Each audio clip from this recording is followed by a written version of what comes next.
সর্বনাই ময়দানে যাওয়ার পরে আমার জীবনে প্রথম আমি পশ্চিমে সেজদা দিছি। এর অর্থ কি? জীবনে কোনোদিন পশ্চিমে সেজদাই দেয় নাই। এখন লোকটা ভালো হয়েছে না খারাপ হয়েছে? আচ্ছা, তাহলে তুমি সর্বনাই দেখতে পারো না কেন? সর্বনাই কি করছে? এই রাস্তায় ফেলাইয়া তোমার পকেটে টাকা ছিনতাই করছে? হ্যাঁ, তাহলে তোমারে কি জমি জমা ঠেইয়া আই বাড়াইয়া জমিন বাড়াইছে? সর্বনাই করে কি? দেখতে পারো না কা?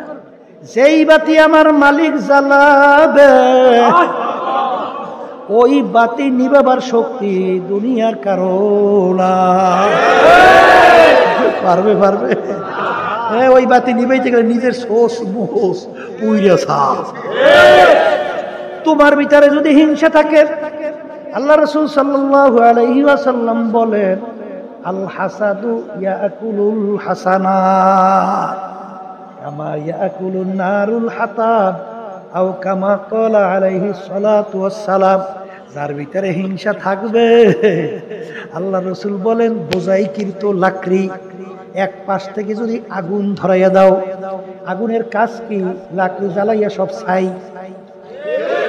যার ভিতরে হিংসা থাকবে, আল্লাহ রাসূল বলেন তার সমস্ত নেকিগুলো হিংসার আগুনে জ্বালাইয়া এরকম আমলনামা নেকি মুক্ত কইরা ফেলবে। হে আল্লাহর বান্দারা, ভালো করে যাই না রাখো।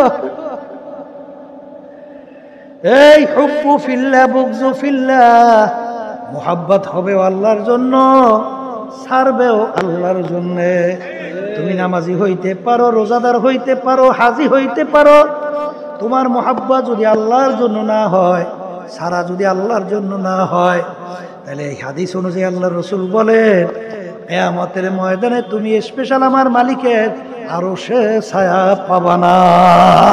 এই যে আমার বাজানদেরকে বলবো, পর্দা আলে মা বোনদেরকে বলবো, আমার মালিক বলছেন ইয়া আইয়ুহাল্লাযীনা আমানু দুখুলু ফিস সিলমি কাফা। এই ইমানদারেরা যারা আমাকে বিশ্বাস করো, যারা পরকালকে বিশ্বাস করো, আরে দিন কিন্তু পরিপূর্ণ, দিনের ভিতরে পুরাপুরি ঢোকো। কিছু মানবা কিছু মানবা না তা কিন্তু হবে না। বাজান, ছাত্র 10 সাবজেক্টে পরীক্ষা দেয়, 9 সাবজেক্টে যদি গড়ে 100-র ভিতরে 100 করে নম্বর পায়, এক সাবজেক্টে যদি ছাত্র ফেল করে, ছাত্র পাস না ফেল। আর ছাত্র যদি 10 সাবজেক্টে গড়ে 33 করে নম্বর পায়, ছাত্র পাস না ফেল?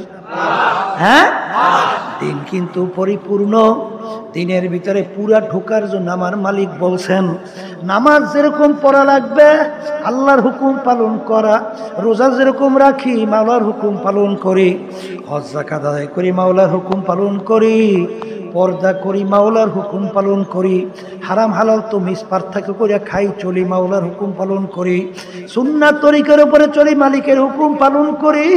কিন্তু বাজা এক শ্রেণী আমার বাজানরা মুসলমান দাবি করে, কিন্তু আল্লাহর জমিনে রাষ্ট্রীয় পর্যায়ে আল্লাহর দিন বাস্তবায়নের ব্যাপারে সেইটা পালন করি না। এই মোড়ে সর্বনাই যাই না, ওই লোকদেরকে টাকা পয়সা দিয়ে বাড়ায়, একবার কায়দা মতো ধর্ষে যাওয়া লাগবে, তাই গেছে সর্বনাই ময়দানে।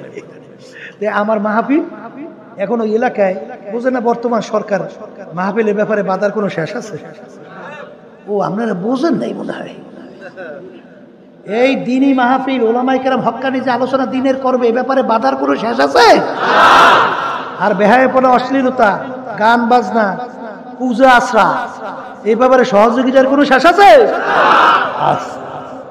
এখন সেখানে তো মাহফিল করতে দেবে না, বুঝছেন? এখন ওই লোকটা তো খুব প্রভাবশালী না, সে বলতেছে হুজুরে মাহফিল করাবই, আল্লাহ যেখানে ইয়ে ঠেকায়। এখন মাহফিল তো করাইছে, এখন ওই আল্লাহর বান্দা বলতে আছে, বুঝছে যে ভাই সর্বনাই সম্পর্কে আমি কি বলবো, তবে সর্বনাই ময়দানে যাওয়ার পরে আমার জীবনে প্রথম আমি পশ্চিমে সেজদা দিছি।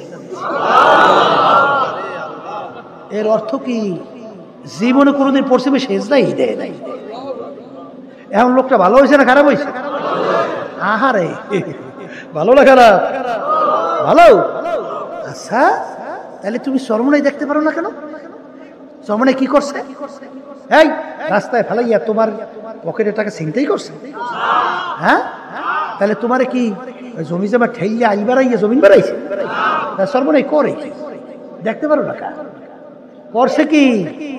ও কপাল ফোরারা, ভালো করে যাই না রাখো।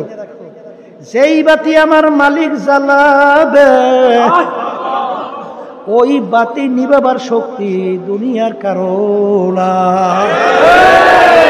পারবে পারবে? হ্যাঁ, ওই বাতি নিবাইতে গেলে নিজের সোস মোস পুইরা সাফ। তোমার ভিতরে যদি হিংসা থাকে, আল্লাহ রাসূল সাল্লাল্লাহু আলাইহি ওয়াসাল্লাম বলেন, আল হাসাদু ইয়াকুলুল হাসানাত কামা ইয়াকুলুন নারুল হাতাব আও কামা ক্বালা আলাইহিস সালাতু ওয়াস সালাম। আমি বলছেন, আল্লাহ রাসূল বলছেন, যার ভিতরে হিংসা থাকবে, আল্লাহ রাসূল বলেন, বোঝাইকৃত লাকড়ি এক পাশ থেকে যদি আগুন ধরাইয়া দাও, আগুনের কাজ কি? লাকড়ি জ্বালাইয়া সব ছাই। যার ভিতরে হিংসা থাকবে, আল্লাহ রাসূল বলেন, তার সমস্ত নেকিগুলো হিংসার আগুনে জ্বালাইয়া এরকম আমলনামা নেকি মুক্ত কইরা ফেলবে। নেকি সব শেষ। আমি বলছেন, আল্লাহ রাসূল সাল্লাল্লাহু আলাইহি ওয়াসাল্লাম বলছেন। এখন আমার বাচ্চাদেরকে বলবো, এখন হিংসা করিয়া লাভ কার হইল আর ক্ষতি হইল কার? ক্ষতি তোমার নিজের হইছে, কথা কয় না? এরপরে আমার ভাইদেরকে বলবো, পর্দারে মা বোনেরা যারা শুনতেছেন, আমরা মানুষ না? আসতে কয়, আমাদের ভুল ত্রুটি থাকতে পারে না? আব্বা যারা বলতেন, আমরাও বলি যে বাজান, যারা মাঠে ময়দানে কাজ করে তাদেরও তো ভুল হয়। আসতে কয়, যে কাজ না করে নাকি তৈল দিয়ে ঘুমায়, এর আবার ভুলটা কি? কাজ নাই, পেট ডলে, নাকি তৈল দিয়ে ঘুমায়, আর ভুলটা কি? আর যে মাঠে ময়দানে নামছে, কাজ করে, তারই তো ভুল হয়। তারপর ভুল হইলে আপনার আমার দায়িত্ব কি? আপনার আমার দায়িত্ব কোরআন এবং হাদিস অনুযায়ী ভুল ধরাই দেওয়া, যে এটা কিন্তু কোরআন এবং হাদিস দৃষ্টিতে ভুল। এরপরে যে কোরআন এবং হাদিস দৃষ্টিতে ভুল হয়, আর আমরা যদি সংশোধন না হই, তখন আমি মাইক একটা না 1000 লাগাইয়াই বেসরমের বিরুদ্ধে লাগিয়ে। এই কথা ভুল কইছি না ঠিক কইছি? আর যদি ভুল না হয়, বাজান, আজকে বাংলাদেশের অবস্থা কিন্তু অত্যন্ত ভয়াবহ। ইসলামের অবস্থা কিন্তু 12টা বাজছে। মুসলমানদের অস্তিত্ব কিন্তু বিলীনের পথে। আজকে শিক্ষা সিলেবাস সহ মুসলমান ভবিষ্যৎ প্রজন্ম, আমাদের বাচ্চাদেরকে নাস্তিক বানাবার বিভিন্ন প্রক্রিয়া চলছে। এই অবস্থায় বইয়ে বইয়ে তার খোসাখুসি করে নিজেদের ভিতরে ডিভাইডেড তৈরি করি, এদি বাতিল নাস্তিকদের সহযোগিতা হয়। কথা ঠিক না? ঠিক। এই জন্য আমার বাচ্চাদেরকে বলবো, পর্দা আলে মা বোনরা তারা শুনতেছেন, সর্বনাই আমরা কাজ করতেছি ইসলামের পক্ষে, দিনের পক্ষে, মানবতার এই পক্ষে। ভুল ত্রুটি হইলে আল্লাহর হস্তে অনুরোধ করতেছি, জানাইয়া দেন। আর ভুল না হইলে সহযোগিতা করা জরুরি। এই হিংসা দূর করা লাগবে, এটা কলমের একটা রোগ।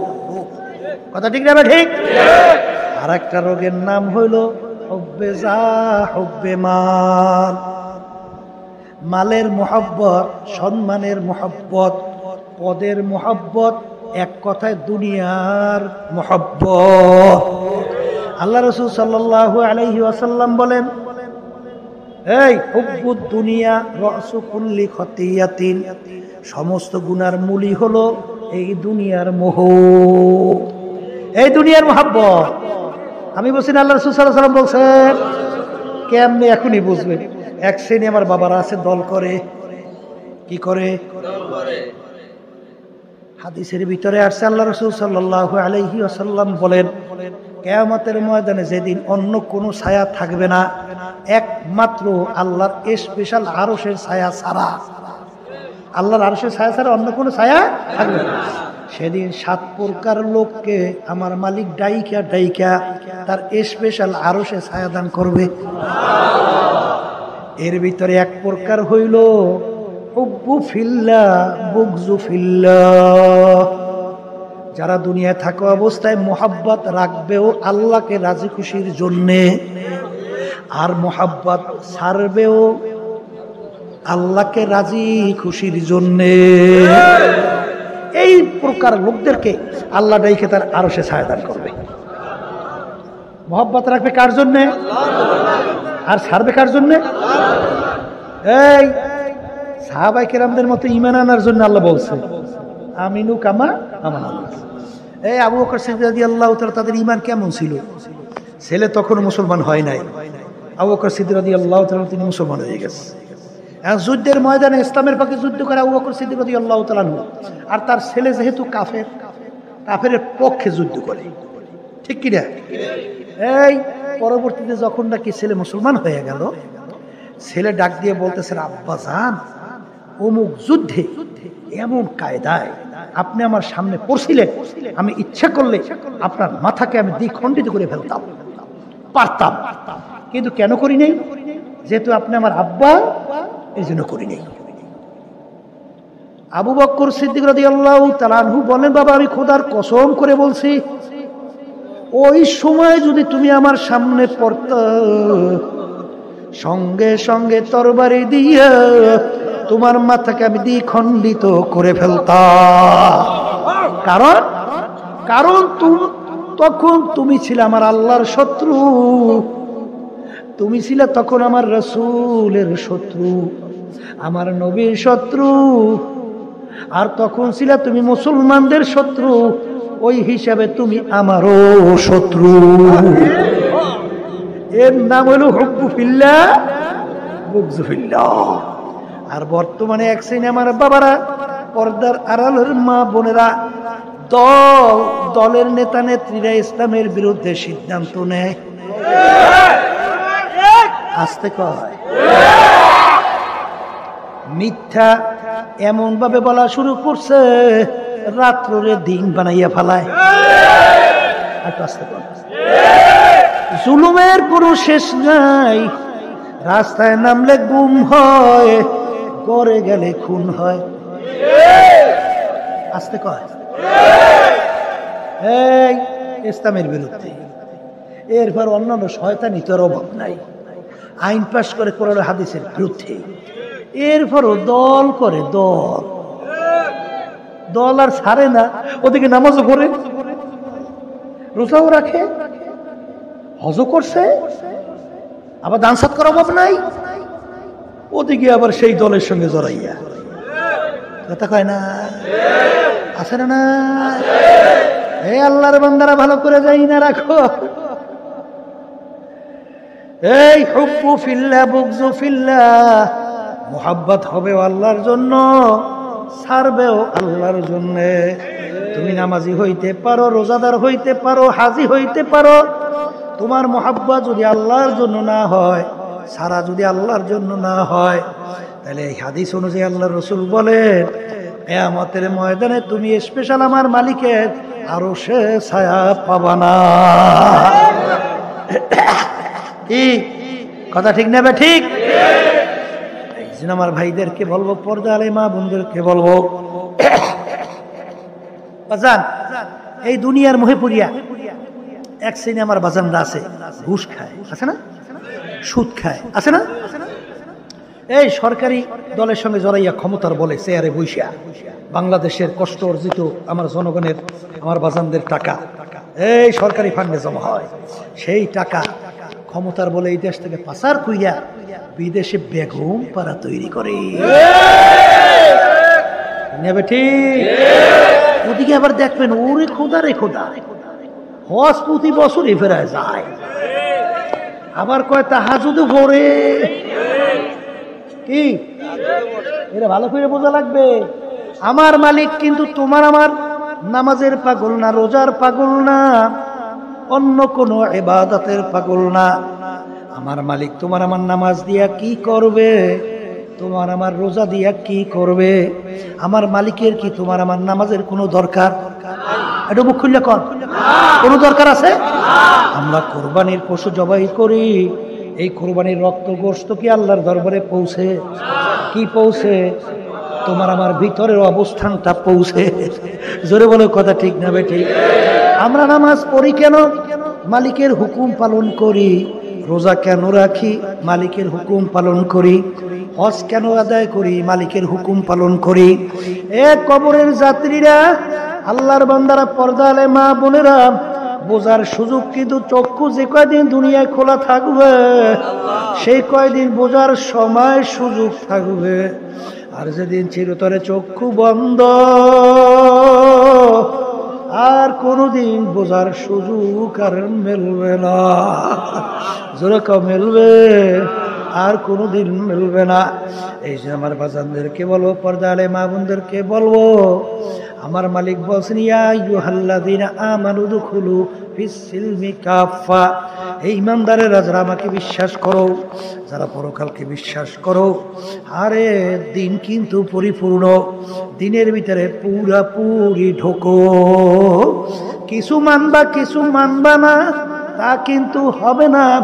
বাজান, ছাত্র 10 সাবজেক্টে পরীক্ষা দেয়, 9 সাবজেক্টে যদি গড়ে 100-র ভিতরে 100 করে নম্বর পায়, এক সাবজেক্টে যদি ছাত্র ফেল করে, ছাত্র পাস না ফেল? কোন আবার বলেন? আর ছাত্র যদি 10 সাবজেক্টে গড়ে 33 করে নম্বর পায়, ছাত্র পাস না ফেল? হ্যাঁ, দিন কিন্তু পরিপূর্ণ। দিনের ভিতরে পুরা ঢোকার জন্য আমার মালিক বলছেন, নামাজ যেরকম পড়া লাগবে, আল্লাহর হুকুম পালন করা, রোজা যেরকম রাখি, মাওলার হুকুম পালন করি, হজ যাকাত আদায় করি, মাওলার হুকুম পালন করি, পর্দা করি, মাওলার হুকুম পালন করি, হারাম হালাল তো মিস পার্থক্য করে খাই চলি, মাওলার হুকুম পালন করি, সুন্নাত তরিকার উপরে চলি, মালিকের হুকুম পালন করি। কিন্তু বাজা এক শ্রেণী আমার বাজানরা মুসলমান দাবি করে, কিন্তু আল্লাহর জমিনে রাষ্ট্রীয় পর্যায়ে আল্লাহর দিন বাস্তবায়নের ব্যাপারে সেইটা পালন করি না। এটা কি মালিকের হুকুম না? এটা মালিকের হুকুম না? আমার মালিক কি বলছেন? আকিমুদ্দিন, তোমরা দিনকে রাষ্ট্রীয় পর্যায় পর্যন্ত প্রতিষ্ঠা করার সাধ্য অনুযায়ী চেষ্টা করো। বলে কথা ঠিক কিনা? এক শ্রেণী বাজানরা আছে, পীর হইছে, যেমন সম্মানের শেষ আছে, পিছে হুজুরের কাছে সবাই আসবে, পাও ধরে সালাম করবে, আবার মাথা একটু পাইতে দেবে, হুজুর আমার জন্য একটু দোয়া করেন, আবার হাদিয়া তো ভাও দেবে। হুজুরে কত ভাব, কথা হয় না। আমার আর কাম কি, আমি তো আছি কায়দায়। ইমাম সাহেব আছে, ইমামতি লইয়া আছে, অসুবিধা কি? এই মুহাদ্দিস সাহেবের আছে, আমরা হাদিস পড়াইতেই তো আছি, দরকার কি? কিন্তু ওই হাদিস কি করবা? মান রাআ মিনকুম মুনকারান ফালিয়ুগাইয়িরহু বিয়াদিহি ফাইন লাম ইয়াস্তাতি' ফাবিলিসানিহি ফাইন লাম ইয়াস্তাতি' ফাবিকলবিহি ওয়া যালিকা আযআফুল ঈমান। আল্লাহ রাসূল সাল্লাল্লাহু আলাইহি ওয়াসাল্লাম বলে, অন্যায়ের প্রতিবাদে তোমার যদি শক্তি থাকে, অন্যায়কে হাত দিয়া ফিরাও। ওই পরিমাণ যদি শক্তি থাকে, মুখ দিয়ে বইলে অন্যায়কে ফিরাও। ওই পরিমাণ যদি শক্তি না থাকে, মনে মনে পরিকল্পনা করতে থাকো কিভাবে অন্যায়কে ফিরানো যায়। শেষের অবস্থান কিভাবে অন্যায়কে ফিরানো যায়। আল্লাহ রাসূল সাল্লাল্লাহু আলাইহি ওয়াসাল্লাম বলে, ঈমানের দুর্বল অবস্থা। এইটা কি অবস্থা? কিসের দুর্বল? আবার কোন? আবার বলেন, আবার বলেন। এইটা কিন্তু ঈমানের সাথে সম্পৃক্ত। বসে বসে পেট ডলেন আর ভেস্তে যাইবেন, এর শিখাইছে কে? হ্যাঁ, আল্লাহ রাসূল সাল্লাল্লাহু আলাইহি ওয়াসাল্লাম অন্যায়ের প্রতিবাদ। এই এক আল্লাহর ঘরে ঈমান আনার কথা বলতে যাইয়া তার দান মোবারক শহীদ হয়ে গেছে, তার মাথা মোবারক হেলমেট ভেঙে ঢুকে পড়ছে, তার শরীর মোবারকে রক্ত মোবারক বের হইয়া জুতা মোবারক আটকে গেছে। দর বেশি দেখাও। বুজুর্গি কি नहीं हमको जरूरत, बुजुर्गी की नहीं हमको जरूरत, গোলাম अपना बना ले आए खुदाया। হ্যাঁ, উহুদের ময়দান। আমি যখন মদিনা শরীফ গেলাম, এই আল্লাহ রাসূল সাল্লাল্লাহু আলাইহি ওয়াসাল্লামের উপর এমন আক্রমণ হয়েছে, আল্লাহ নবী সাল্লাল্লাহু আলাইহি ওয়াসাল্লাম দাঁড়িয়ে থাকতে পারে না, জমিনে পড়ে গেছে। আল্লাহু আকবার। এই শয়তান ঘোষণা করাই দিয়েছে কুতিলা মুহাম্মদ নাউজুবিল্লাহ মিন যালিক। আল্লাহ রাসূল সাল্লাল্লাহু আলাইহি ওয়াসাল্লাম দুনিয়াতে নাই। সাহাবায়ে কেরাম আল্লাহর হাবিবকে ধইরা ধইরা ওই যে পাহাড়ের গর্তের ভিতরে যে রাখছিল, আমি পাহাড়ের কাছে যাইয়া সেই গর্তটা কাছে দেখে দেখে দেখে আসছি। আর পেট ডলে আর বেহেশতে যাওয়ার স্বপ্ন দেখেন, এত সহজ। তাহলে আল্লাহ রাব্বুল আলামিন শর্ত লাগাইছেন ওয়ালা নাবলুয়ান্নাকুম, অবশ্যই অবশ্যই আমি পরীক্ষা করবই করব। পরীক্ষায় পাস না করিয়া কেউ বেহেশতে ঢুকতে পারবে না। কি নবীরা পর্যন্ত এক পর্যায়ে দুই হাত মালিকের দরবার উঠাইয়া মাতা নাসরুল্লাহ, হে আমার মালিক তোমার সাহায্য কোথায়, এই অবস্থায় না পড়ে বেহেশতে ঢুকে গেল। তাহলে এই হাদিস কি করবে? এই হাদিসের অর্থ কি করবে? হ্যাঁ, আমার মালিক কি তোমার আমার নামাজের পাগল নাকি, না রোজার পাগল? আল্লাহ আমাকে বানাইছে শুধু নামাজের জন্য না শুধু রোজার জন্য? মালিক বানাইছে তার হুকুম অনুযায়ী চলার জন্য। ঠিক কথা ঠিক না? ঠিক। আমার অনেকে মনে রাগ করতে আছেন, মনে একটু মনে মনে হুজুর আমাকে বিরুদ্ধে বিরুদ্ধে কোন দেয়। বিরুদ্ধে বলি না বাজার, কবরে কোনো দলাদলি নেই। আছে আছে, কেউ যদি কবরে যাই বলেন আমি সর্বনায়ের মুরিদ, আর লাগবে না, তাদের মা পাইয়েই দিবে। কি সর্বনায়ের মুরিদ কোনো কবরে কাজ হইবে মেয়া? এই আমি অমুক জামাত ইসলামের লোক, কয় কেউ মা পাইবেন না? আমি ফুরফুরের লোক, জৈনপুর দেওয়ানবাগ রাজারবাগ, এই আমি আহলে হাদিসের লোক, আমি অমুকের লোক, আমি অমুক প্রমুখ সমুক, এখনো পরিচয় কবরে নাই। কবরে কিন্তু প্রশ্ন তিনটা। কয়টা? এক নম্বর মান রব্বুকা, দুই নম্বর আমার দিনুকা, তিন নম্বর আমার নাবিয়ুকা। এই তিন প্রশ্নের ভিতরে কোথায় পাইছে তুমি সর্বনাই? কিনে উত্তর দাও। তুমি সর্বনাই কিনে উত্তর দাও, এই প্রশ্নে আছে? তুমি জামাত ইসলাম কিনে উত্তর দাও। এই তুমি আহলে হাদিস না, লামা যাবি না, কি এই একটু উত্তর দাও। তুমি ফুরফুরা না, জৈনপুর না, রাজার দেওয়ানবাগ না, অমুক টমুক সমুক উত্তর দাও। আছে কোনো পরিচয়? কবরের যাত্রী কেউ রাগ করি না বাজার, বোঝার চেষ্টা করেন।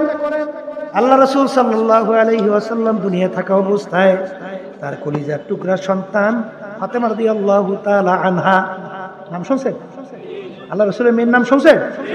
তাকে আঙ্গুল দিয়ে ইঙ্গিত করিয়া বলছিলেন ইয়া ফাতেমা তুয়ান তিজি নাফসাকে মিনান নার, এ ফাতেমা দুনিয়া থাকা অবস্থায় নিজে আমল করো, জাহান্নামের আগুন থেকে বাঁচো, এরপরে অন্ধকার কবরে যাইয়া শো। ফাতেমা যদি কবরে এই পরিচয় দাও আমি আখিরি জামানার নবীর মেয়ে, আল্লাহ রাসূল বলে ফাতেমা রে, এই পরিচয় কবরে কোনো কাজ হবে না। এ কবরের যাত্রীরা, এ পর্দালে মা বোনেরা, বাজার কোন টাকার পিছনে পড়ছো, কোন সম্পদের পিছনে পড়ছো, বাজার কোন পদের পিছনে পড়ছো, কোন দলের পিছনে পড়ছো, বাজার ঠিকঠাক হইয়া কবরে রওনা করো। কারণ একবার যদি ঠইগা বস আর দ্বিতীয়বার দুনিয়াতে আইসা আপিল কইরা জিতবার কিন্তু আর আশা নাই। এই কবরের যাত্রীরা একদিন ভোরে খাদিজাতুল কুবরা রাদিয়াল্লাহু তাআলা আনহা কান্দে। ফাতেমা রাদিয়াল্লাহু তাআলা আনহা বলেন আব্বাজান, আম্মা কান্দে। আল্লাহর হাবিব যাইয়া দেখে খাদিজাতুল কুবরা রাদিয়াল্লাহু তাআলা আনহা কান্দে। আল্লাহর হাবিব বলে খাদিজা রে, তুমি কেন কান্দো? তুমি কান্না থামাও। হ্যাঁ, খাদিজাতুল কুবরা রাদিয়াল্লাহু তাআলা আনহা বলে হে আল্লাহর রাসূল, আমি খাদিজা চিন্তা ভাবনা কইরা দেখলাম আমি যদি দুনিয়ার ভিতরে কোনো বিপদে পইরা যাই, বিপদ থেকে উদ্ধার করার জন্য সবাই দৌড়ে আসে, আমাকে বিপদ থেকে উদ্ধার করে।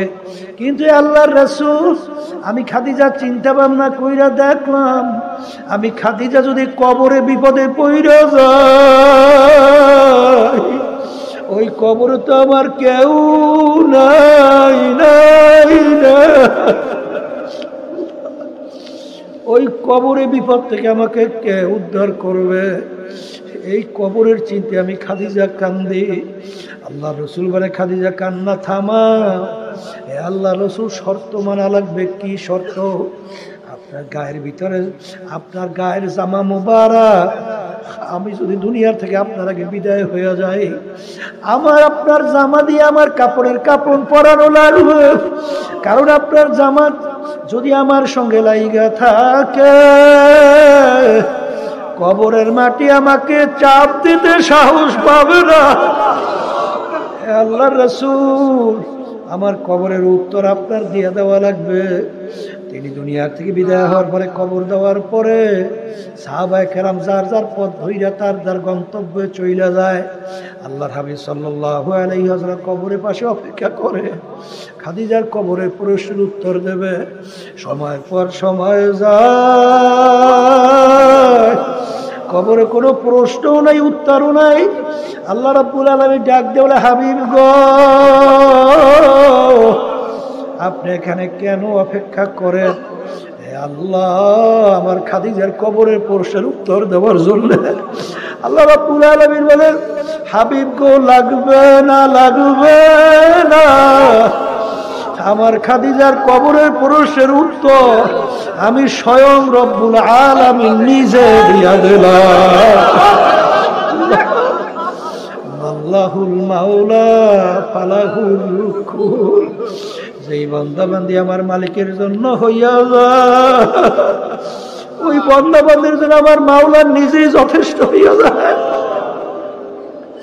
এই জন্য আমার ভাইদেরকে বলবো, পর্দা আলে মাহবুবদেরকে বলবো, বাজান দলাদলি ছাড়ো, টাকার গরম ছাড়ো, ক্ষমতার গরম ছাড়ো, বংশের গরম ছাড়ো, মালিকের পাগল হও।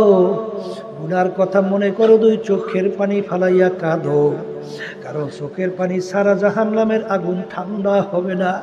আমি আপনাদের জন্য দোয়া করি, আমি আপনাদের কাছে দোয়া চাই, মালিক যেন আমাদের সবাইকে তার খাস বান্দা বানাইয়া, পর্দালে মা বোনদেরকে খাস বান্দি বানাইয়া তারপর যেন কবরে ডাল দেয়। নিউ উজানি টিভি, সুস্থ সাংস্কৃতিক প্রত্যাশায় আপনাদের সেবায় নিয়োজিত।